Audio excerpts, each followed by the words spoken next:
ભુજોડી પાસે દારૂના જથ્થામાં 2 ની ધરપકડ બાદ પોલીસ તપાસ શરૂ। પશ્ચિમ કચ્છ પોલીસ અધિક્ષક મકરંદ ચૌહાણની સૂચના અને એલસીબી પીઆઈ જેએમ આલના માર્ગદર્શન હેઠળ ખાનગી રાહે બાતમી મળતા પીએસઆઈ વાયબી ગોહિલ તથા સ્ટાફ દ્વારા ભુજ નજીકના ભુજોડી ગામ પાસે આવેલા રેલવે ફાટક પાસેથી બાતમીના આધારે સ્વિફ્ટ કારને રોકી અને છાપો માર્યો હતો।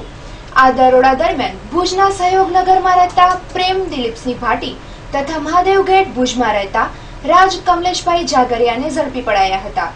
આરોપીના કબજામાં રહેલી વિવિધ બ્રાન્ડની વિદેશી શરાબની 225 બોટલો તથા સ્વિફ્ટ કાર સહિત 5,66,750 નો મુદ્દામાલ કબજે કર્યો હતો। પકડાયેલા આરોપીની આગળની કાર્યવાહી માટે ભુજ બી ડિવિઝન પોલીસને સોંપવામાં આવ્યા હતા। પોલીસે આરોપીઓ સામે ગુનો નોંધી અને આગળની કાર્યવાહી હાથ ધરી।